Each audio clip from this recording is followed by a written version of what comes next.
Welcome to the Ultimate Coach Podcast, Conversations from Being, inspired by the book, The Ultimate Coach, written by Amy Hardison and Alan Thompson.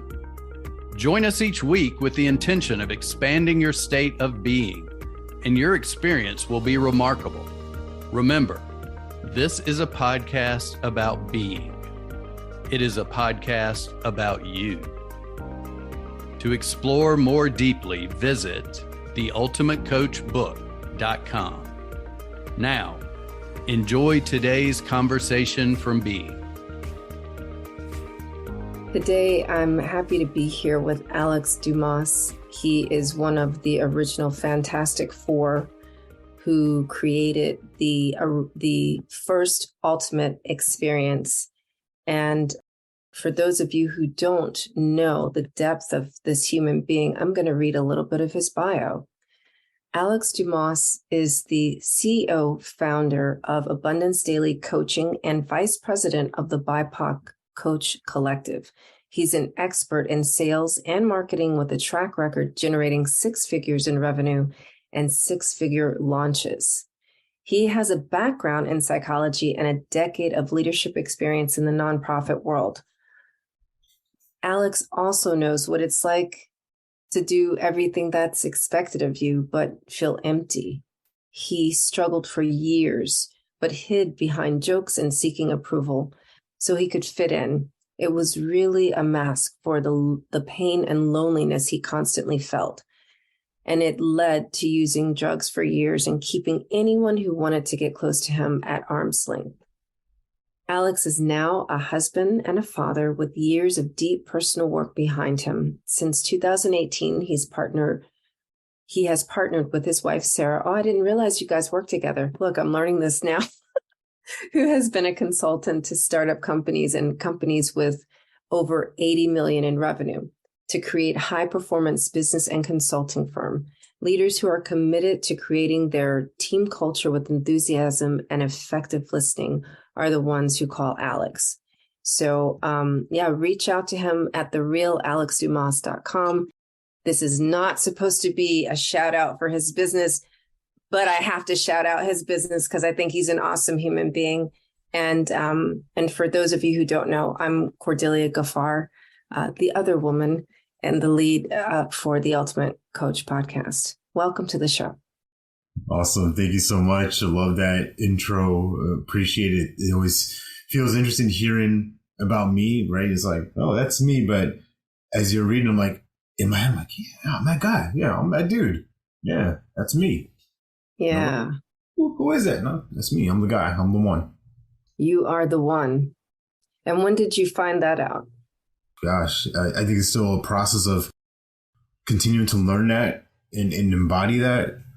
I don't know if there's a specific time where I was like, yeah, that's me.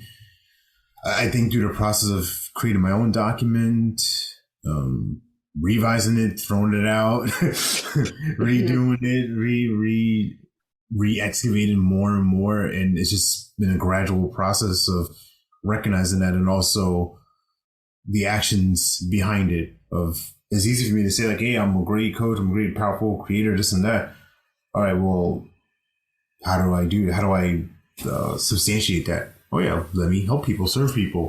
That's how I do it. And when people started coming out of the woodworks like, wow, you made a difference from here. Hey, I heard you talk here, and I didn't even know I did that. Or I don't know if this happens to you a lot of times, like, wow, thank you for what you said.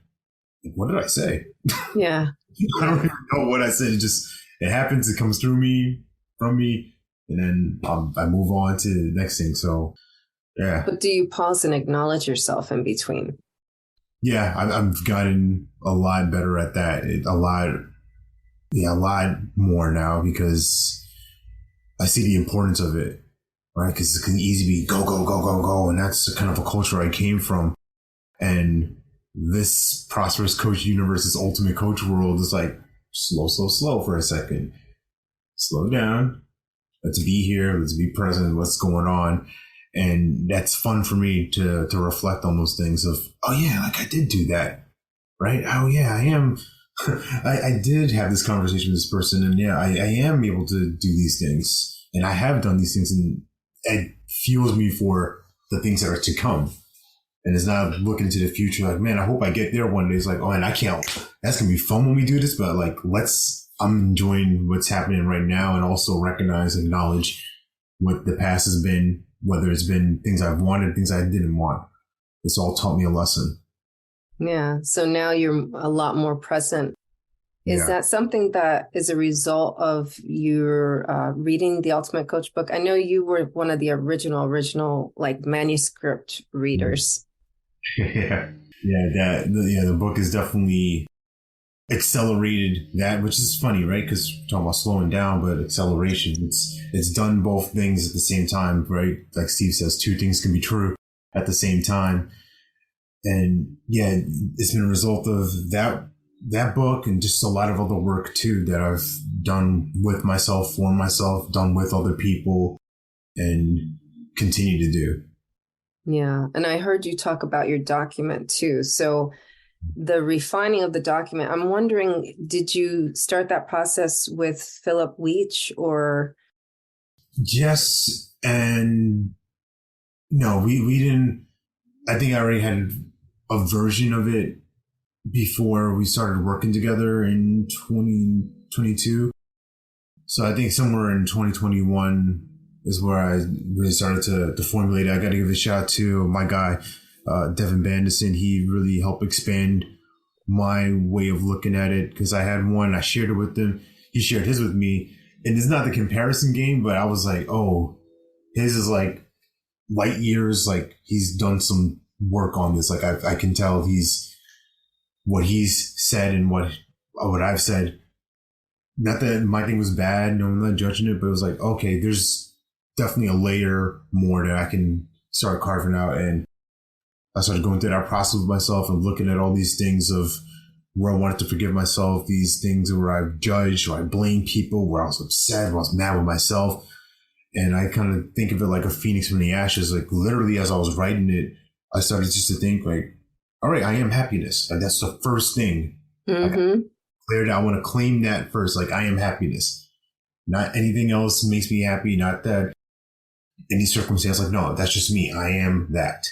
That's right? Remarkable. I love that part just because, right, we're recording this right after you being on the Free to Be show, right? And we were talking about your struggle for happiness, like seeking it outside of you. So I love that you declared that for yourself at the top of your document. Yeah, for sure. Yeah, it's for me, it's got to be there because, you know, people see me like, oh, you're so lighthearted. So like, well, that's only come from a lot of darkness, a lot of internal, my judgments about things and my perception about how things should be. It ought to be this. Mm-hmm. You know, guess who's going to win, reality or me? Which one is tougher? Which one's stronger, right? Reality's going to have the last laugh at the end of the day. So instead of pushing against it, I'm like, all right, let me pull. Let me see what it can give me, what I can use from it and manipulate and not manipulate in a way of like getting over on somebody or gaming something, but just how do I use it for my advantage? And that's what I've been starting to see and have seen. And it's fun for me. It's the game. Mm-hmm. So what iteration of your document are you on, or is it set? Like you can repeat it every day and you're that. Yeah, you know, and it's interesting about the document because for the past couple months, I'm going to say I table or put it to the side, but I was just like, you know what? I want to leave it where it is because I was in a daily practice ritual of like, you know, morning, night, listening to my own audio version of it.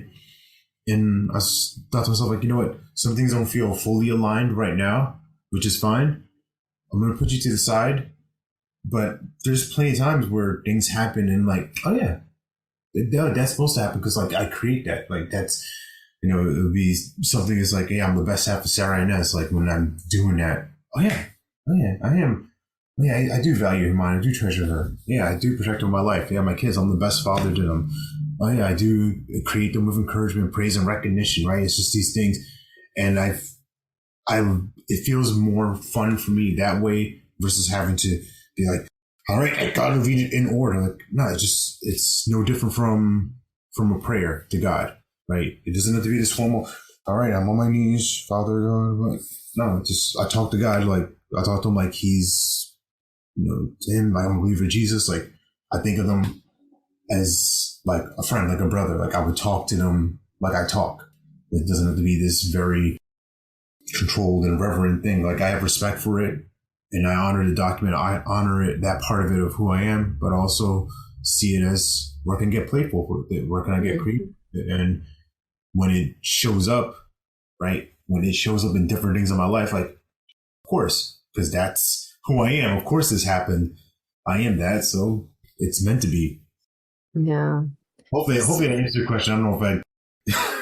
No, I'm listening, and I'm. It's making me think a couple of things. Like, I hear you being a conduit for your own enlightenment. I hear you being in gratitude for, recognizing what you're creating. And what was the other thing that you made me think of? I hear that it's a practice, This. It's a practice, right? Yeah. It's not like you were saying, there's no rigidity to it. Yeah. There's particular rules of games, right? But when we think about like the greats, and I'm just use sports for an example, because that's the easiest tangible thing, right? We think about somebody like Floyd Mayweather, Tom Brady, Jerry Rice, Randy Moss, like the top of the top, creme de la creme. We see them on game day. It's like, oh my God, they're amazing. Of course they're able to catch these many passes and throw for this many yards and land these punches and run this fast. But those great ones, they love practice. Rest in peace to Kobe. He was maniacal about training. He loved that process.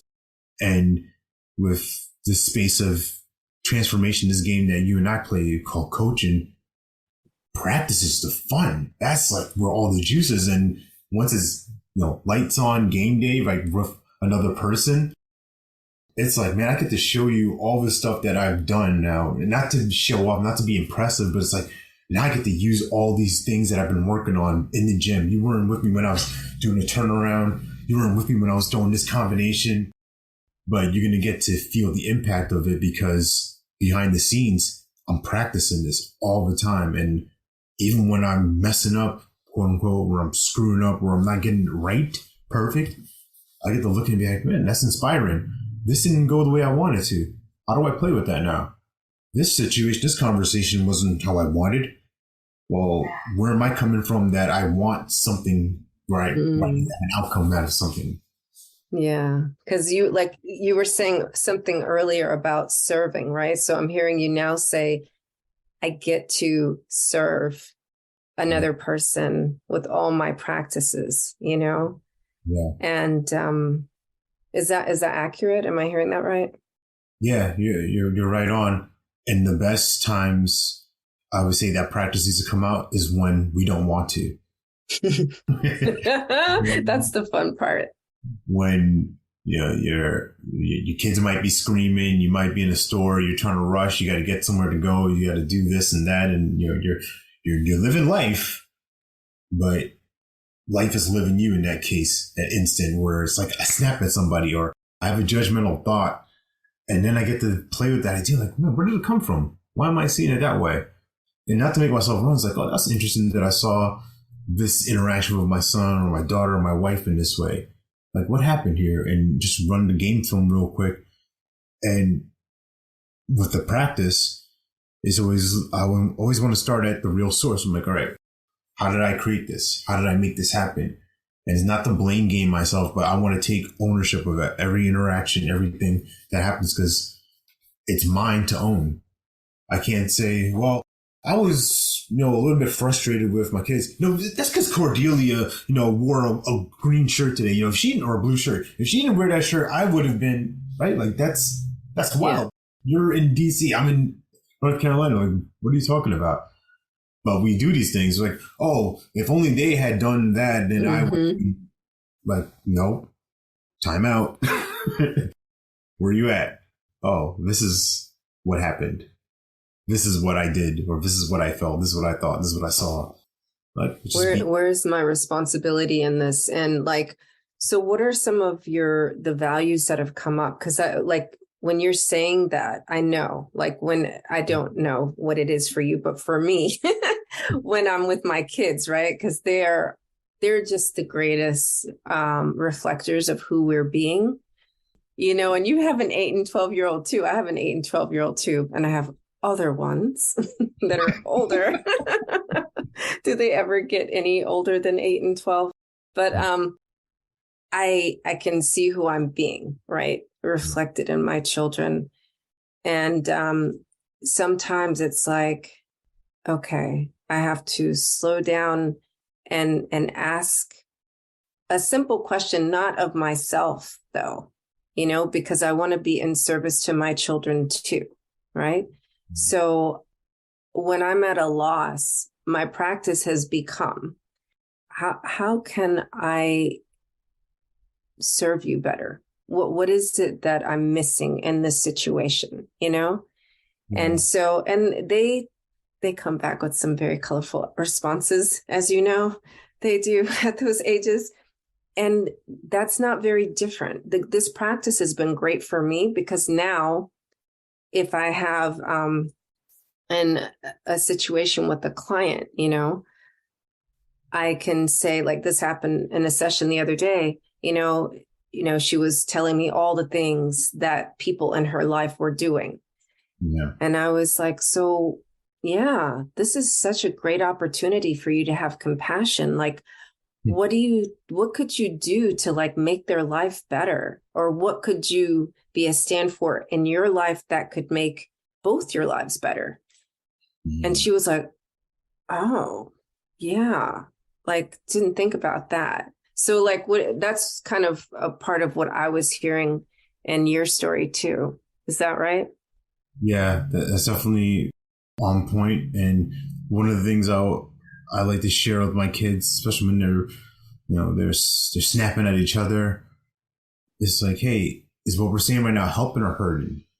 Are we helping each other or are we hurting each other? Which one do you want to choose? And I want to always redirect them into this path of choice. And it's a practice that I'm continuing to learn because it's easy to be all powerful dad, adult, like, you got to do it and do it my way and listen because I told you to. All right, I can create them that way. And as they move through life and find their own path, they're going to be in this space of somebody needs to tell me what to do because that's all I've ever known. Well, let's shift that. What do you get to choose? Choice. What are you talking about? As a kid, growing up, I grew up in my parents immigrated from Haiti. It was kind of like, you just do the thing, right? They say it, you do it. There's no real rebuttal going back and forth.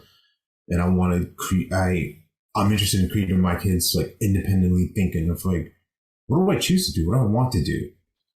That's where the world opens up, right? Because now it's something beyond just this is what is. Like, no, dude, there's something else that can see other things besides what you're saying. And that comes from, am I choosing to help somebody or hurt somebody? Am I choosing to help somebody or am I choosing to hurt somebody? Yeah. And so what comes up? Like that person that you could be helping or hurting could be you as well. Yeah. And yeah, to your point, it also, we're a byproduct of that. If I'm helping somebody, I'm serving somebody, I'm serving myself. And it's kind of as a two-way exchange, right? To paying it forward, holding the door open for somebody. This happened the other day. Those two women walk in, open the door for them, and I'm just standing there, and they walk by, and they pass, and then the woman's like, "Oh, thank you. What's up? Yeah, no problem. All right, thank you. You're welcome." Right? It wasn't like in the past. It might have been like you hold that same door open, and they walk through like, "You're welcome." Yeah. So where were you coming from, right? I see the difference there. Now you're just like from a place of service. It helps them. It helps you, right? Everybody can get through the door. Yeah, I'm just gonna hold the door open. Like I'm gonna do that whether you give me the credit or accolades. I don't need to keep score.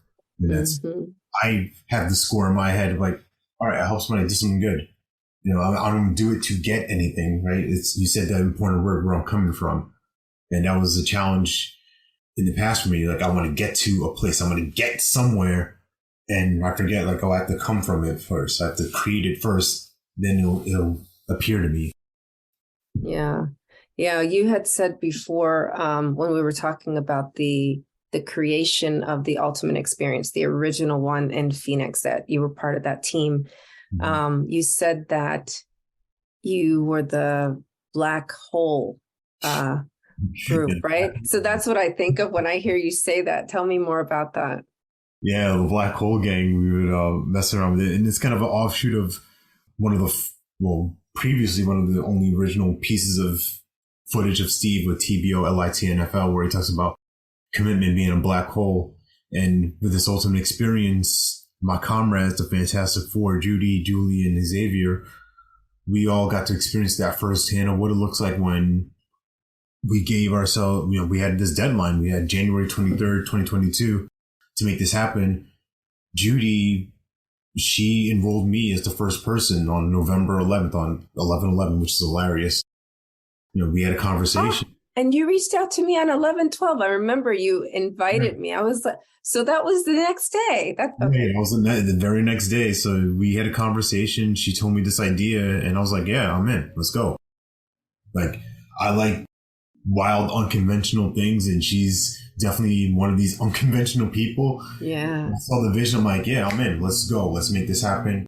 And then that next week, the 18th, that's when we had tickets for sale. And we didn't stop until 23rd. We just kept going. And that level of commitment from all of us was something I don't think anybody outside of the teams that have put London together and India together in the future events that will happen will ever really understand as far as what it took. Because it took a lot of energy, it took a lot of focus, and also a lot of intention as far as being on it, right? We have tickets to move, we have things, we have this whole scene to create. We got to make sure that things are what they are. And credit to Steve,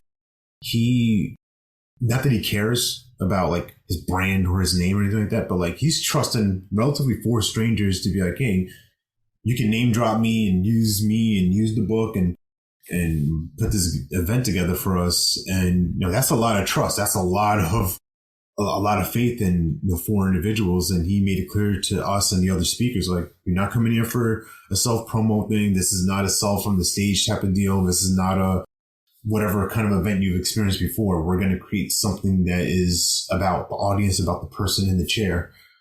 And, going back, to tie this all in, right? The commitment being the black hole. That's what we wanted to make. And I think that's what we did make. And you can see it now. London's been one. India's been one. Wherever the next one's going to be, it's an offshoot. It's all connected. It'll be okay to say, because I think this is going to go live after the official announcement. So yeah, the next one will be Birmingham in the UK next year. Yes. Awesome. Cheerio, mates. Worst UK accent ever. What a bloke. Well, that's Wes. See? You thought yours was bad. Oh, yeah. We have to have fun because you have declared, I am happiness. So yeah. If it's not fun, it doesn't get done. Yeah, I love that. Yeah. I'm wondering, so do you still reference the Ultimate Coach book on a daily basis? Would you in reference like read it or like refer to like things inside of the book? Well, I guess there are 2 questions there, right? So the one question is like sometimes for myself when I struggle with things, right? Like I'll go to the section on love. It's like, how can I be more loving in here? Because I'm not feeling the love, right? So I'll go to a specific section. Then there is the revisiting of the book as a whole. that I do because I have to stay in the reading because I do this. So, which is it for you, or is it both? Yes, a little bit of both. And sometimes the questions will pop up in my mind if I'm feeling really anxious or annoyed with my kids. I'll kind of hear like Steve whisper, like, "Oh, who would you need to be a more effective parent or a more loving parent?" Like Steve, get out of my head, man. Shut up. Like, leave me alone. But at the same time, it's like, all right, yeah, who would I need to be? Like, or, with my own document, if I think about like, oh, am I being the best father? Am I being the greatest father to Juliana AJ right now? Is this what the greatest father would do? No, probably not. Is this what the best half of Sarah would do? Would he say this, or would he judge her this way? Would he look at her this way? No, he wouldn't. Okay, let's turn it around. Let's clean it up. And that's just the constant game, right? The constant cleanup game, recognizing, all right, made a little mess. It's a little spill. Swipe it up. Not to hide the evidence, but it's like, all right, it's just a mess. I don't like a mess. I don't accept the messes in my life. I stay complete with staying. I'm like a clean freak. I want to be a clean freak in a sense of things are running as smooth as I can. And when they aren't, that's perfectly fine too. I'm not going to judge, and I'm not going to be like, why is it this way? That's how it is. Now what do I want to do about it? Yeah. So how has that supported your operating system? It looks like it, that would be an easy way. Because before you answer that, though, I do want to mention what Alex is talking about is the back of the book has the questions that we have to, this is what we must read. So the way the book is read, it is, even if you read 10 pages today, right? And then let's say tonight, before you go to bed, you want to read it again. You read the back side of the book, right? Where it says, "Dear potential reader, as you may have noticed, there are no testimonials on the back cover of this book," right? So and then there's a list of questions. Who would you need to be a more loving person? Who would I need to be more effective parent? And those questions, right? So that's that. And then again, before you start reading the book, there are 2 pages in the front that Steve wrote himself that says, "Before you begin," right? Mm-hmm. And so every single time you pick up the book, these are the instructions. So that's, as you can see, his programming has changed. So this is where the question's coming from. So now you may answer. Can you remember the question again? I'm sorry.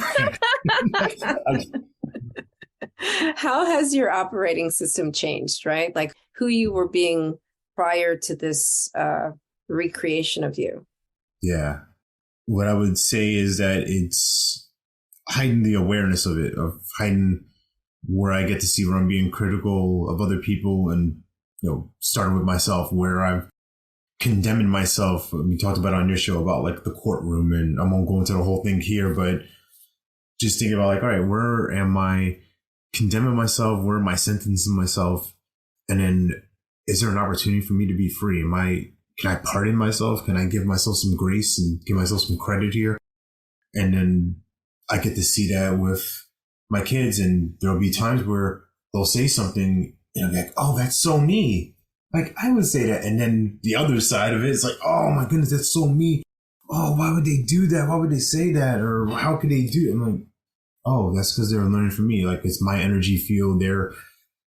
My little energy sparks, my aura is rubbing off on them. So let me be very, very cautious of like, how am I creating myself? And when I first got my whole hands on the manuscript and Steve sent it to me, this is like around 4th of July weekend in 2021. And I was spending time at my in-laws in New Jersey, and I was just absorbed into this book. And I never had an experience with a book like I had with this one, where I don't know if you had the same thing, but it felt like electricity.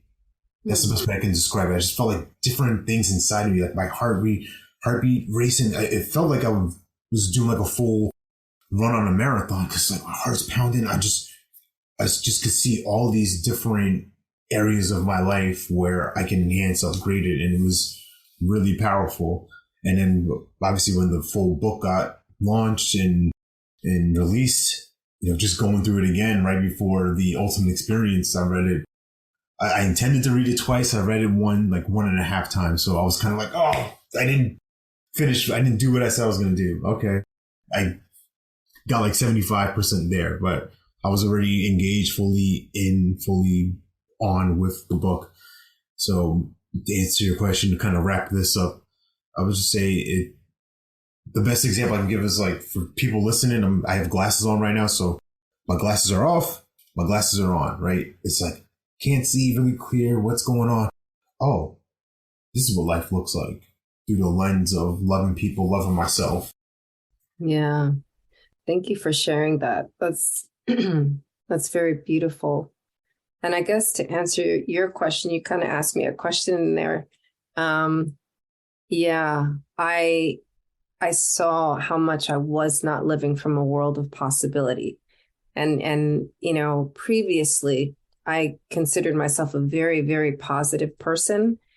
And so reading that book made me realize, there are more possibilities, right? And so mathematically, we know that there are, infinite possibilities. And so that just made it more real for me. Yeah. Oh, Alex, I love talking to you so much. And this is like a double, triple thing for us because we haven't talked in a long time either. So thank you for saying yes to being on the Ultimate Coach podcast today. And you summoned me I'm go, right? You're the ultimate joy goddess, the joy monger. Like monger me. I am at your will. I am your joy zone. I will do as you say. But no, it's I just love our friendship, how we've been able to connect. It was so fun. It was really interesting. Was seeing you at the experience and seeing you now, right? Because before you had the hijab, you're I don't want to say bundled up, but you know what I mean? It's like, oh, Cordelia. I remember the first time I saw one of your pictures, oh, shit, that's what Cordelia looks like. I don't think I really connect, she has hair. I didn't really.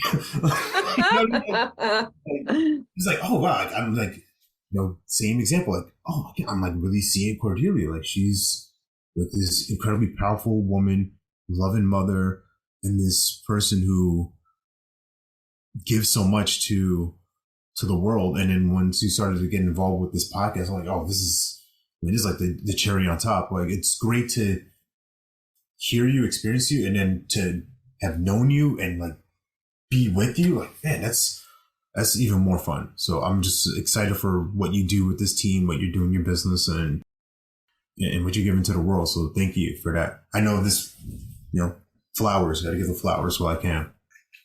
I appreciate it. Yeah. Thank you for acknowledging me for that and for seeing me. And that was the other thing I was going to say about reading the book. I felt seen and heard, because I was like, hey, I'm that person, that book is not about Steve. It really isn't. It's about me.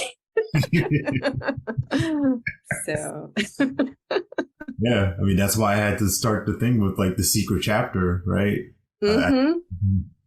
Because as I was reading the book, it wasn't jealousy, but I was like, man, I need to be in this book. I'm not in here. We do the thing. If you go through a family photo album, who's the first person you're looking for? You're looking for you. Yes. You want to see you, right? And there's some pictures that don't include you, which is fine.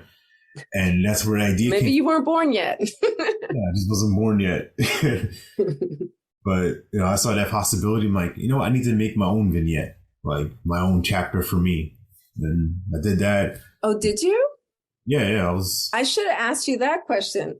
Look, let's extend this. Read it. No, I mean, you don't have to. Yeah, but, it's not in this book because. Oh, okay. What I decided to do for myself was every year. It was November 24th when I first got my hands on a book, so I called it my B Day. Get a new version of this, reread it from it's a blank slate and start it again. So the old one I have has parts of my document written on the outside. The video, it's mangled. It's bears chewed my book. Yeah, this is I have not actually. That's a good point. So in the back of the book, there are, was it about 5 or 6 pages Yeah. You can actually write your own vignette in the book. They're blank pages intentionally left there for that purpose. So there's that. I don't know that we bring that up in every interview, but I think I'm going to start doing that. Yeah. So people will hear it every episode, you know, it's like, by the way, when you're done reading it, write your own vignette at the back. I'm going to give myself my flowers for that, because like that's a me creation. I started that, so not to take credit, but like I'm taking credit. Yes, you're supposed to take credit. Absolutely. Yeah. So I acknowledge you for that, and for celebrating your B Day every year. Yeah, it's fun. It's fun to dig through the book and see new things. And I love what you said about like this book being seen, being heard, right? Because when you're reading it from that place, it's easy to get caught up in like, man, Steve's awesome, which he is. He's an amazing human being. Love him. And it's also, wow, this is where I've been like that. Oh, this is what happens to me. Oh, this is what I could do.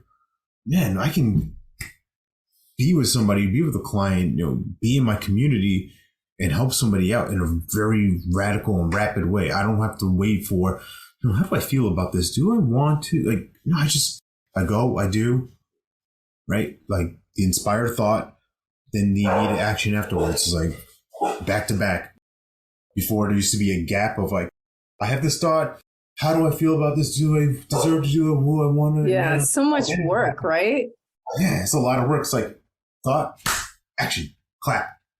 Complete. Yeah, it's so freeing now. And like people like freak out. See, you got your dog excited. What's his name? Her name? Oh, yeah, it's a him and her, Samson and Storm. So she's creating a possibility of protecting our house from evil packages. I love it. Yes. So see, even your dog can change their state of being. Yeah. Well, this has been a great conversation. I just want to encourage everyone to remember to read the book about yourself when you're done.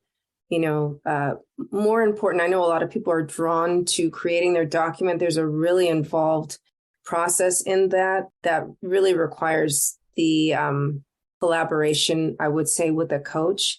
And we have, I think Dave Orton is working, or we are actually as a community working on creating a course for it, but it will be facilitated. It'll be partially live with Dave Orton, I believe.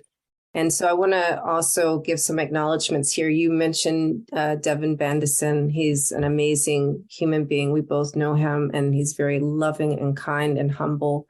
And I'm so happy to know he's the one that supported you with that, because he was my introduction to the document and to this book also. Before you, believe it or not, like he told me this book is being written, and I was like, I don't believe it. And so, and then you were like, this book has been written. I was like, oh my gosh, did I doubt? Of course, I want to acknowledge, Steve Hardison for the work that he does and who he is being, and all the other hosts for this podcast, Meredith Bell and Philip Bartu. And so, share this with another heart, share this with another soul, and you can create who you're being. Only always. Only always. Until next time, be aware of who you're being. Yeah. Stay blessed. Steve, love you, brother. Salt and pepper. Thank you for listening. If you know someone who would benefit from today's conversation, please share this podcast with them. Also, we invite you to visit theultimatecoachbook.com so you can continue your personal exploration of being.